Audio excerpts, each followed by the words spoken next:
So hello everyone, नमस्कार साथियों, स्वागत है आप सभी का एक बार फिर से डेली करंट अफेयर्स की क्लास में। और आज है साथियों आपकी 2 फरवरी। और आज हम 2 फरवरी से बनने वाले सभी मोस्ट इंपोर्टेंट करंट अफेयर्स को देखने वाले हैं। तो चलिए सबसे पहले हम लोग लास्ट क्लास के क्वेश्चनों को रिवीजन कर लेते हैं, जैसा कि हम लोग डेली करते हैं। तो पहले हम लोग 1 फरवरी के करंट अफेयर्स को रिवीजन कर लेते हैं, उसके बाद हम आज के क्वेश्चनों को कवर करेंगे। और यदि आप इनमें से किसी भी प्रतियोगी परीक्षा की तैयारी करते हैं तो ये जो आपकी करंट अफेयर्स की क्लास है सभी प्रतियोगी परीक्षाओं के लिए अति महत्वपूर्ण रहने वाली है। लास्ट क्लास में मैंने आपको पढ़ाया था कि अभी भ्रष्टाचार धारणा सूचकांक 2023 जारी की गई थी। और किसके द्वारा? तो ट्रांसपेरेंसी इंटरनेशनल के द्वारा। इसने भारत की रैंक आ रही थी, तो इस बार रही थी भारत की रैंक 93वीं और 8 स्थान में गिरावट देखने को मिली थी। और यदि आपसे पूछे कि पहले स्थान पर कौन सा देश था, तो पहले स्थान पर था डेनमार्क देश। दूसरा क्वेश्चन हमने पढ़ा था कि जो भारतीय क्रिकेट कंट्रोल बोर्ड है यानी कि एसीसी, इसका अध्यक्ष फिर से किसे बनाया गया है? तो अमित शाह के बेटे जय शाह को। और ये लगातार तीसरी बार बने हैं भारतीय क्रिकेट कंट्रोल बोर्ड के अध्यक्ष। हाल ही में किसे उत्तर प्रदेश का नया कार्यवाहक डीजीपी नियुक्त किया गया है? तो इनका नाम है प्रशांत कुमार। अभी हिम तेंदुओं पर भी एक रिपोर्ट जारी की गई थी और इस रिपोर्ट के अनुसार भारत में जो हिम तेंदुओं की संख्या है ये कितनी है? तो 718। जबकि सबसे ज्यादा जो हिम तेंदुओं की संख्या है ये चीन के अंदर है। अभी साथ जो खेलो इंडिया विंटर गेम है 2024, इसका शुभंकर लॉन्च किया गया था। इसका शुभंकर क्या था? तो ये भी एक हिम तेंदुआ ही था और इसे नाम दिया गया था शी शी। और जबकि इसका जो उद्घाटन है ये आज ही करने वाले हैं 2 फरवरी को स्पोर्ट मिनिस्टर अनुराग सिंह ठाकुर लद्दाख के अंदर।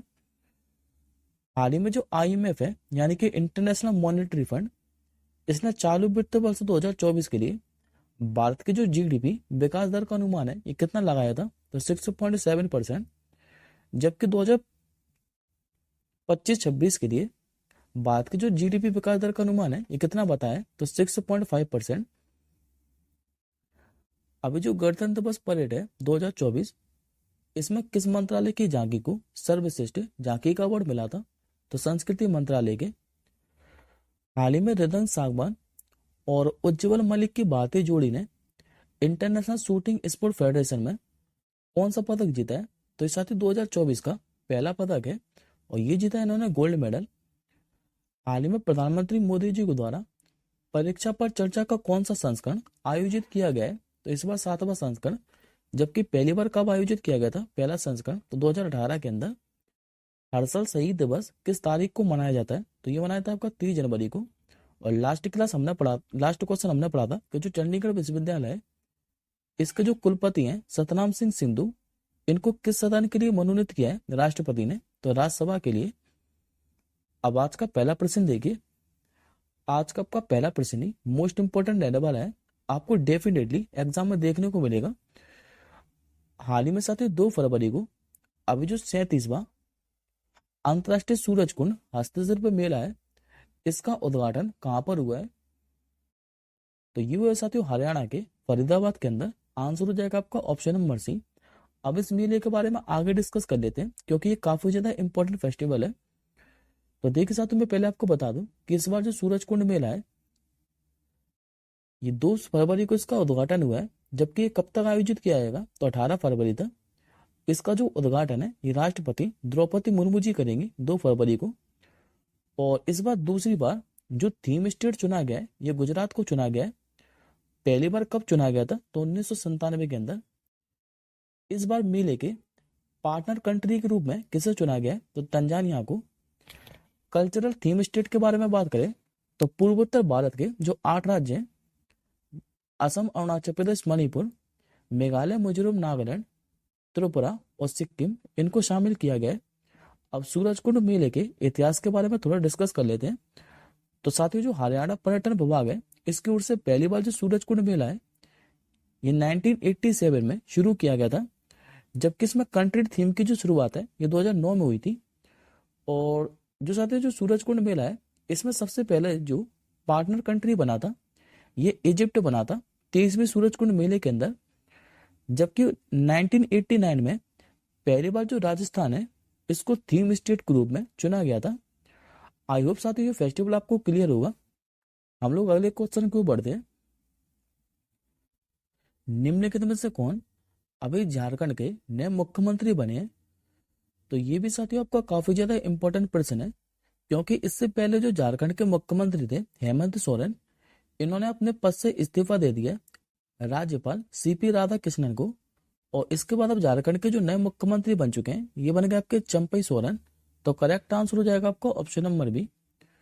और ये जो साथियों चंपई सोरेन है, ये महागठबंधन जिसमें 3 पार्टी शामिल है, झामुआ कांग्रेस और आरजेडी, इसके विधायक दल का नेता चुन लिया गया है।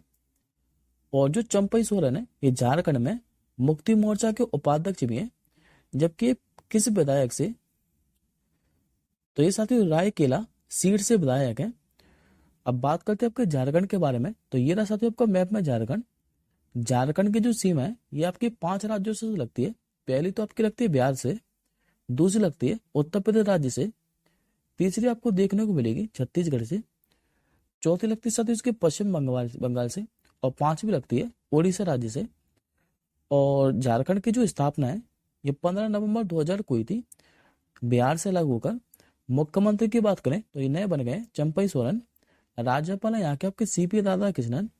लोकसभा की सीट देखने को मिलेंगी 14, राज्यसभा की सीट है यहाँ पर 6, जबकि विधानसभा की सीट 81 है। और यहाँ पर साथ ही एक फेमस राष्ट्रीय उद्यान है जिसका नाम है बेतल राष्ट्रीय उद्यान, तो ये याद रखिएगा।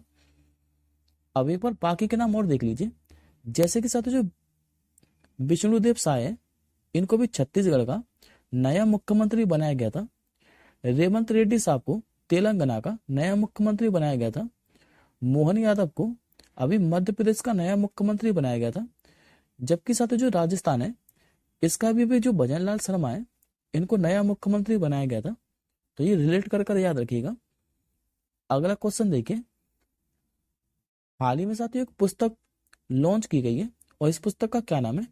तो एक समंदर मेरे अंदर। आपको ये बताना है कि ये जो एक समंदर मेरे अंदर नामक पुस्तक है ये लिखी किसके द्वारा है? तो ये जो साथियों पुस्तक है ये भारत के जो दूसरे सीडीएस है, यानी कि chief of defence staff Anil Chauhan और अजीत डोभाल साहब, इन्होंने मिलकर लॉन्च की है। जबकि इस पुस्तक को लिखा किसके द्वारा है? तो संजीव जोशी के द्वारा।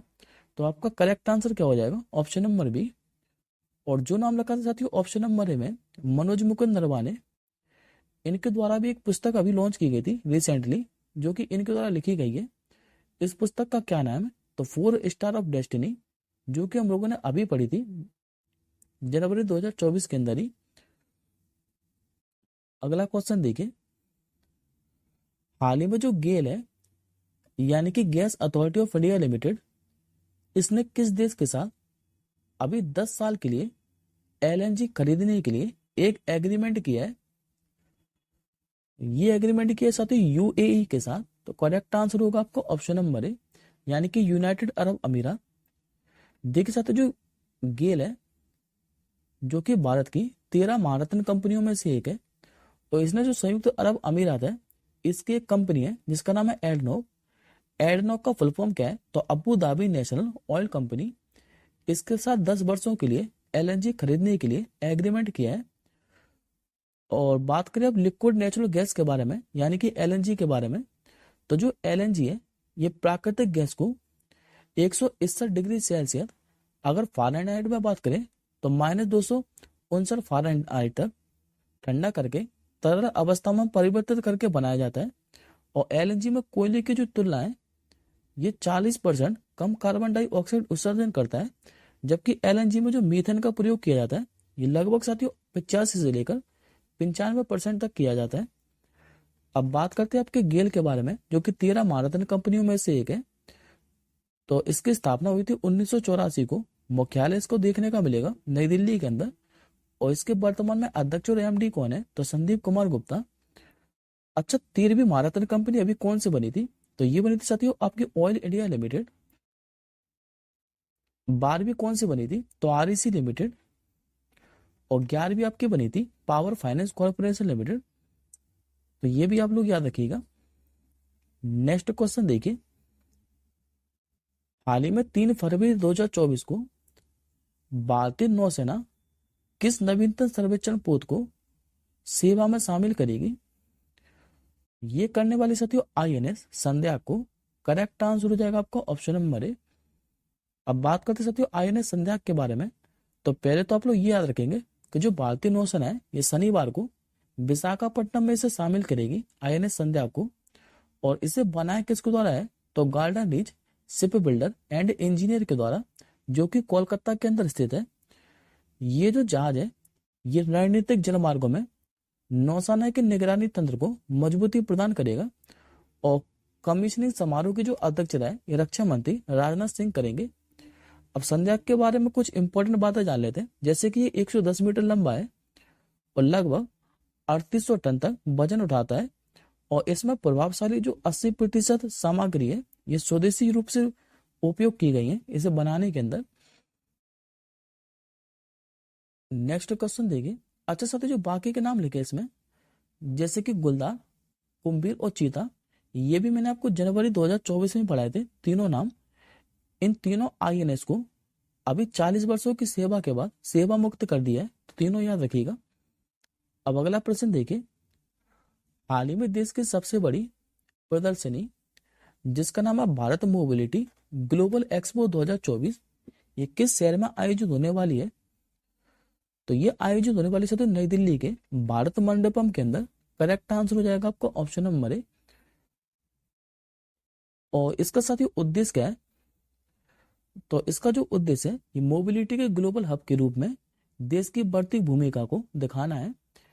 इस एक्सपो के अंदर 28 से अधिक वाहन निर्माता उपस्थित रहेंगे और इस कार्यक्रम में 13 से अधिक जो है ये वैश्विक बाजारों के 1000 से अधिक ब्रांड अपने उत्पादों, प्रौद्योगिकियों और सेवाओं का प्रदर्शन करेंगे। इस प्रदर्शनी में 50 से अधिक जो देश हैं, यहाँ से 600 से अधिक कंपनियां भाग लेने की उम्मीद है। और ये कब से लेकर कब तक आयोजित किया जाएगा? तो 1 से लेकर 3 फरवरी तक। और जबकि इसका कार्यक्रम को संबोधित कौन करने वाला है? तो ये करेंगे साथियों माननीय प्रधानमंत्री मोदी जी। अगला प्रश्न देखिए।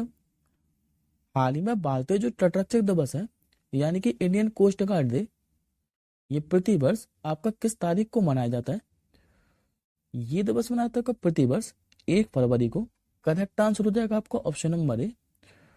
और इस वर्ष साथियों किस नंबर का मनाया गया है? तो 48वें नंबर का। अब बात करते हैं आपके इंडियन कोस्ट गार्ड के बारे में, तो इसकी जो स्थापना है ये 1 फरवरी 1977 को हुई थी समुद्री माल की तस्करी को रोकने के लिए। और ये दुनिया की चौथी सबसे बड़ी शक्तिशाली तटरक्षक है। वर्तमान में इंडियन कोस्ट गार्ड के महानिदेशक कौन है? तो इनका नाम है राकेश पॉल। अगला प्रश्न देखिए। निम्नलिखित में से किसने अभी नौकायन में भारत का पहला पेरिस ओलंपिक कोटा हासिल किया है? तो देखिए दोस्तों, कोई भी चीज भारत में पहली बार या फिर विश्व में पहली बार होती है तो ये हमारे लिए काफी ज्यादा इंपॉर्टेंट बन जाती है। और ये नौकायन में भारत का जो पहला पेरिस ओलंपिक कोटा हासिल किया है ये क्या है? विष्णु सरवनन ने। तो करेक्ट आंसर हो जाएगा आपका ऑप्शन नंबर सी। बनना क्वेश्चन है लेकिन एग्जाम के लिए काफी ज्यादा इंपॉर्टेंट है, तो याद रखेंगे। नेक्स्ट क्वेश्चन देखिए। अभी साथियों एक योजना लॉन्च की गई है और इस योजना का क्या नाम है? तो लघु बाण जाति द्रव्य कार्य, शॉर्ट में इस योजना को नाम दिया गया है लाभा योजना। ये किस राज्य सरकार ने शुरू की है? तो ये शुरू की साथी उड़ीसा के मुख्यमंत्री नवीन पटनायक के द्वारा। तो आंसर हो जाएगा आपका ऑप्शन नंबर डी। ये जो साथी योजना है ये लघु वन जो उपज है इसके लिए 100% राज्य वित्त पोषित यानी कि जो न्यूनतम समर्थक मूल्य योजना है ये। और अब हर साल क्या है कि जो लघु वन उपज है इसका जो एमएसपी है ये राज्य सरकार तय करेगी। और ये जो योजना है ये उड़ीसा की एक बड़ी आदिवासी आबादी को प्रभावित करेगी जो कि राज्य की कुल आबादी का 23% है। बात करें उड़ीसा के बारे में तो इसका गठन हुआ था 1 अप्रैल 1936 को। मुख्यमंत्री आप सभी जानते हैं नवीन पटनायक। राज्यपाल यहाँ के नए बने थे रघुबर दास। जबकि राजधानी क्या है? तो भुवनेश्वर। और यहाँ पर 2 फेमस राष्ट्रीय उद्यान है, एक तो भीतरकनिका का राष्ट्रीय उद्यान, दूसरा है सिमलीपाल राष्ट्रीय उद्यान। एडिशनल इन्फॉर्मेशन में याद रखेंगे ये हम लोगों ने 26 जनवरी को पढ़ा था क्वेश्चन कि अभी जो उड़ीसा के मुख्यमंत्री है नवीन पटनायक, इन्होंने घोषणा की थी कि राज्य क्या है कि एक मोलानिस्टिक टाइगर सफारी स्थापित करेगा। अगला क्वेश्चन देखिए, हाल ही में संपन्न हुए जो खेलो इंडिया यूथ गेम है, इसमें कौन सा ऐसा राज्य है जो कि पदक तालिका पर शीर्ष स्थान पर रहा है? तो ये रहा साथियों इस बार महाराष्ट्र राज्य। आंसर हो जाएगा आपका ऑप्शन नंबर ए।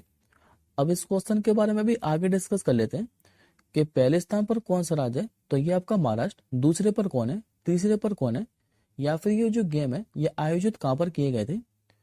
तो पहले तो मैं साथियों आपको बता दूं कि ये जो खेल है ये 19 से लेकर 31 जनवरी तक तमिलनाडु के 4 शहरों में आयोजित किए गए थे। एक तो चेन्नई, दूसरा कोयम्बटूर, तीसरा मदुरई और चौथा है त्रिची। इस बार इसका संस्करण था छठवां, जबकि इसका शुभंकर क्या था, तो बीरा मंगई। इसमें साथियों जो सिलंबम खेल है जो कि भारतीय मार्शल आर्ट का एक रूप है, जिसे एक डेमो खेल के रूप में शामिल किया गया था, और जबकि पहली बार इसमें स्क्वैश खेल को शामिल किया गया था।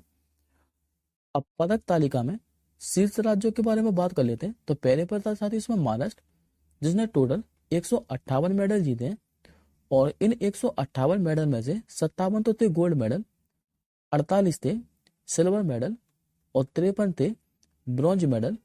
दूसरे स्थान पर है आपका तमिलनाडु, जिसने जीते थे टोटल 98 मेडल, और इन 98 में से 38 थे स्वर्ण पदक, 21 थे रजत पदक, जबकि 39 कांस्य पदक थे।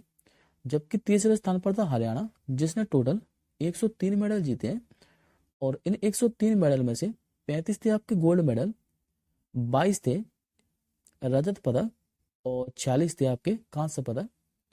और यहाँ से साथियों एक क्वेश्चन और याद रखिएगा, मैंने आपको कई बार पढ़ा है क्योंकि एग्जाम में पूछा हुआ क्वेश्चन है, रेलवे में भी पूछा गया है, जबकि एसएससी में तो कई बार पूछा गया है कि जो खेलो इंडिया यूथ गेम है पहले इन्हें किस खेल के नाम से जाना जाता था, तो खेलो इंडिया स्कूल गेम के नाम से। आज का आपका साथियों क्वेश्चन ऑफ द डे है कि भारत का पहला अनुसंधान आधारित आईआईटी जो उपग्रह परिसर है ये कहाँ पर स्थापित किया गया है। इस क्वेश्चन का आंसर दोस्तों आप लोग कमेंट बॉक्स के अंदर कीजिएगा। और दोस्तों अगर आपको वीडियो पसंद आए तो वीडियो पे एक लाइक और एक शेयर करना मत भूलिएगा। और जो भी मेरे भाई बहन चैनल के अंदर पहली बार आए वो चैनल को सब्सक्राइब जरूर कर लीजिएगा। हम जल्दी मिलेंगे अगली क्लास के साथ ही, तब तक के लिए जय हिंद, वंदे मातरम।